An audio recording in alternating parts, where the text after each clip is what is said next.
미국, 유럽 등 선진국에서 선호했던 관상어가 우리나라에서도 강아지, 고양이와 함께 아쿠아핏이라 불리며 3대 애완동물로 떠오르고 있는데요. 이에 발맞춰 국립수산과학원에서는 해수 관상생물 양식 산업을 선도할 수 있는 기술을 개발해 수산업의 새로운 발전 가능성을 열고 있습니다.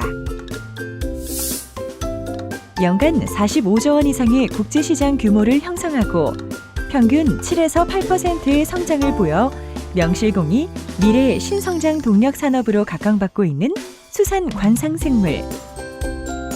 그중 아름다운 색깔과 모양으로 큰 인기를 끌고 있는 해수 관상생물 양식에 대해 알아봅니다.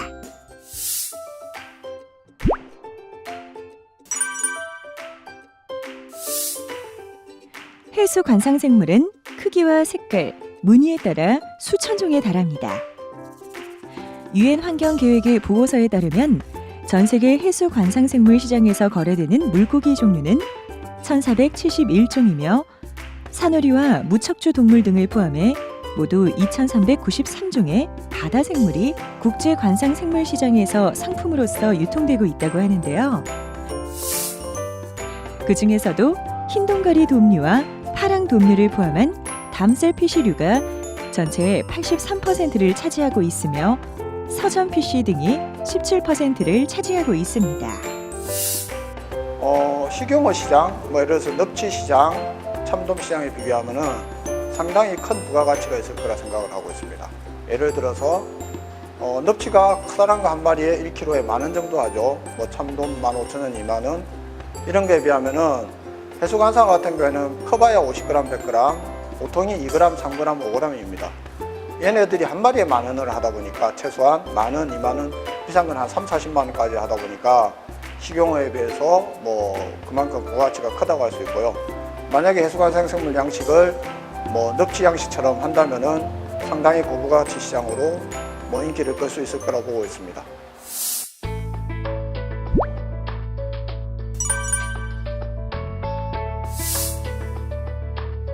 지금까지 국립수산과학원에서는 노란꼬리 파랑돔과 파랑점자돔, 그리고 저고리 파랑돔과 국명이 없는 파랑돔류 1종까지 모두 4종의 파랑돔류 인공번식 기술 개발에 성공했는데요. 이외에도 빅벨리 해마나 왕관 해마와 같은 해마류의 양식 기술과 연산호류의 인공번식 기술, 그리고 수산 관상생물을 양식하는 데 꼭 필요한 종자 생산 원천 기술인 친환경 물 만들기 기법 ECS 기술을 개발해 현재 민간 기업에 발빠르게 기술 이전해 산업화가 활발히 진행되고 있습니다.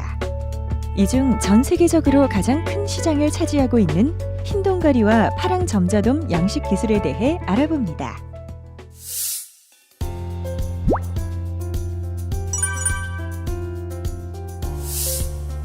흰동가리는 클라운피쉬라 불리며 애니메이션 니모를 찾아서를 통해 잘 알려진 종인데요.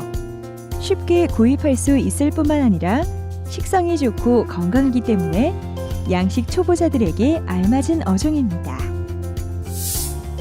흰동가리 양식 시스템은 수조에 공급된 해수를 여과 필터를 통해 정수해 재사용하는 완전 순환 여과식인데요.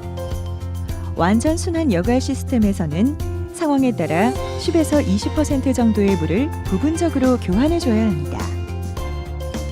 암컷은 산란 기질이 준비되면 생식공을 통해 알을 붙여나갑니다. 알은 한 번에 10개 내외를 낳고 수컷은 곧 암컷의 뒤를 따라 부착된 알을 수정시켜 나갑니다. 흰동가리류는 자손 번식을 위하여 하렘을 형성하는데 3마리에서 5마리가 하나의 하렘을 형성하며 하렘 내에서 유전적으로 가장 우세한 2마리가 암컷과 수컷으로 산란에 가입을 합니다. 나머지 개체들은 산란 중인 암수 개체가 산란에 가입하지 못하는 경우 빈자리를 채워 개체군의 유전자를 남기는 번식 행위를 이어나갑니다. 사육 환경은 수온은 25도로 맞추고 한꺼번에 많은 유기물이 사육 시스템 내에 축적되지 않도록 수질 관리에 신경 써야 합니다. 파랑점자돔은 주로 아열대 해역의 산호초에 서식하는 4에서 6cm 정도의 물고기인데요. 쪽빛 하늘처럼 선명한 색이 특히 매력적인 어종입니다. 그동안 파랑 점자돔의 인공종자는 기존 수상 양식 기술로는 인공번식이 불가능했는데요. 국립수상과학원에서는 파랑 점자돔을 포함해 해수 관상생물의 종자를 인공으로 생산할 수 있는 ECS 기법을 개발하면서 양식이 가능해졌습니다. 친환경 물만들기 기법이라고 불리는 ECS 기법은 우리나라에서 개발된 원천 기술로 자연의 바다에서 생물이 생산되는 원리를 육상 사육시설에서 재현한 방법이며, 이 기술은 해수 관상생물의 종자 생산뿐만 아니라 넙치와 식용어의 양식에도 적용이 가능한 기술입니다.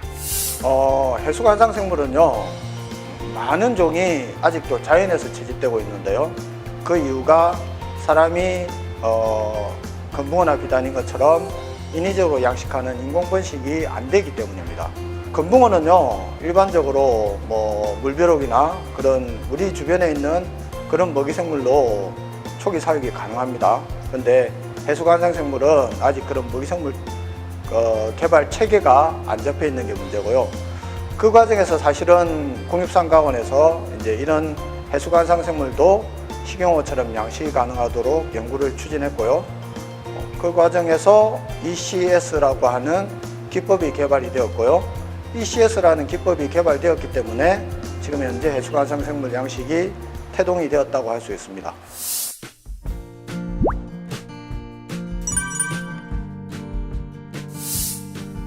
제주도에 위치한 해수관상어 양식장.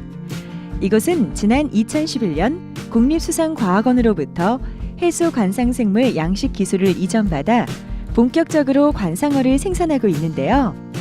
이렇게 해수관상어 양식장을 조성하기 위해서는 양식에 필요한 시설을 갖춘 후 해당 지자체에 관상어 양식 어업 신고를 해야 합니다. 지금 우리나라에서 넙치 양식 또는 참돔, 돌돔과 같은 그런 먹는 양식이 대부분의 주류를 이루고 있는데, 그게 너무나 편향된 직업이다 보니까 이제는 좀 더 새롭게 즐길 수 있는 양식이 필요하다, 그렇게 생각해서 ECS 양식 기법을 해서 관상어 쪽으로서 도전하게 되었습니다. 청정한 자연 환경과 다양한 아열대 생물 분포로 해수 관상생물 양식에 최적지라는 장점을 안고 시작한 양식장. 하지만 미개척 분야에 도전하는 일은 결코 쉽지 않았는데요.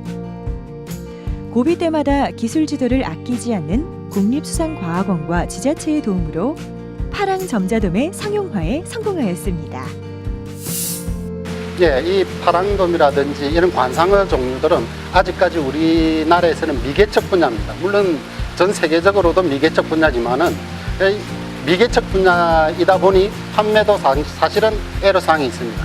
이번에 저희들이 서울에 있는 대규모 아쿠아리움에도 납품을 했지만은 이 제주도에도 아쿠아리움이 있고 또 부산에도 있습니다. 여러 군데 지금 계속 매칭을 하고 있는 입장인데, 여기서 되면은 판매는 계속 늘어날 거라고 저는 확신하고 있습니다. 경남 남해에 위치한 해수관상어 양식장. 이곳은 지난 2014년 해수관상생물 기술 이전을 받아 현장화 단계를 마무리하고 본격적인 생산을 앞두고 있는데요. 하지만 열대어들이 원하는 수질을 맞춰주는 일은 좀처럼 쉽지 않았습니다. 기술 이전을 해주었던 과학원의 도움으로 지금은 파랑 점자돔을 비롯해 총 9종의 해수 관상어 생산을 준비 중에 있습니다. 관상어 양식 산업에는 아직까지 절대 강자가 없는 상태입니다. 따라서 기술력에 따라 충분히 선점이 가능하고요. 국내 시장은 물론 세계 시장이 점점 더 커지고 있기 때문에 양식 산업의 새로운 블루칩이라 할 수 있습니다. 하지만 아직 양식 기술이 보편화되어 있지 않은 상태니까 반드시 국립수상과학원에서 기술 이전을 받고 꼼꼼히 준비해서 도전하시기 바랍니다.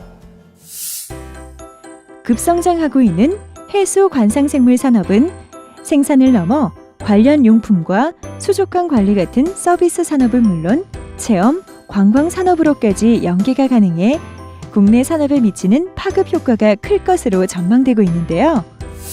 국내 양식 산업의 새로운 패러다임이 될 해수 관상생물 양식에 지금 도전해 보세요.